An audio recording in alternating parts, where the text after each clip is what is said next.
Mana hurmatli O'zbekistonda fermerlari, biz Krasnodarskiy krayining Timashevskiy rayonida o'zimizga ajratilgan fermer xo'jalikning urug'chilik uchastkasidamiz. Mana bugun 4-iyul, mana soat ravno hozir 8 bo'lyapti. 8 bo'lyapti. Biz dalillardamiz. Mana shu yerga urug'lik ekilgan, mana ko'ryapsiz, Bagrat sorti ekilgan. To'liq Bagrat sorti. O'rtacha hosildorligi 130 sentr chiqyapti. Mana shu taraf kecha yaqinda o'rib, kechani oldingini o'rdik. Mana to'liq diskalab tashlandi. Mana ko'ryapsiz. Mana shu polya to'liq kechani o'zida o'rilgandan keyin diskalab tashladik. Hashaklarni olmadik. Hashaklarni yer bilan birdaniga yerga ezib tashlandi diskovoy barana bilan.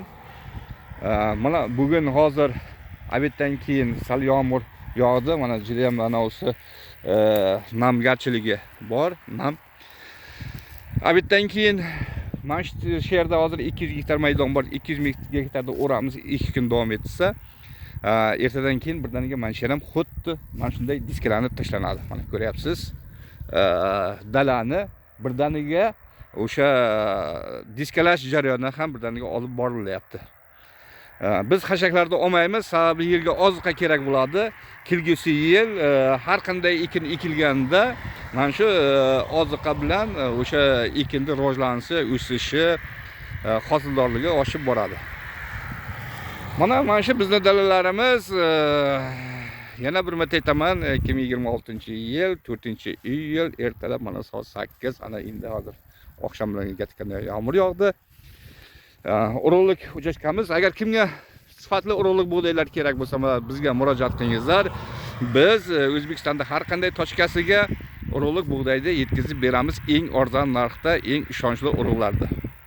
Yana bir narsani aytayapmanki, ayrim O'zbekistondan biznesmenlar kelyapti, katta rahbarlar, obro'li insonlar kelyapti degan.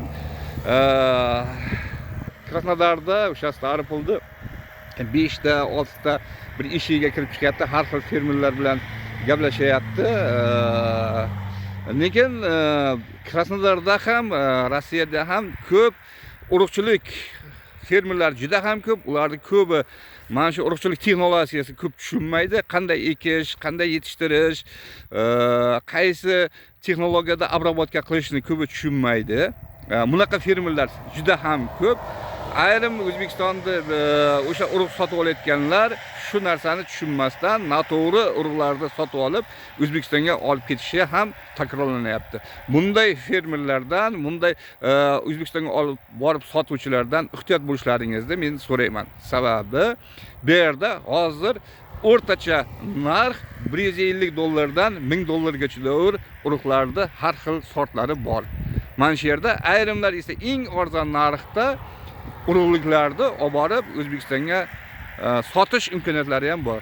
Shuning uchun demoqchimanki, urug'ni olib borib sizga berayotgan odamlardan albatta bu urug'ni qaysi texnologiya asosida yetishtirilgani, necha kilogramm ekilgani, qaysi texnologiyada kimyo obработка qilgani va qanaqa texnologiyada o'rilgani, mana shular haqida to'liq ma'lumotda bo'lishingiz kerak. Agar siz qaysi urug'ni olmoqchi bo'lsangiz, Rossiyadan keltirilgan urug'ni olmoqchi bo'lsangiz, marhamat menga chiqishingiz mumkin. Men mana o'sha qaysi kompaniyadan olinganlik to'g'risida to'liq aniq ma'lumot beraman. Marhamat, meni Telegram kanallarimga kirishlaringiz mumkin. O'zbekistonlik mutaxassis Rossiyada fermer deb yozsangiz, YouTube'da mendan har qanday ma'lumotni olasiz. Mana biz Krasnodarskiy kray, Timashevskiy rayonida o'zimizga ajratilgan fermer xo'jaligimizdamiz. Urug'chilik xo'jaligi.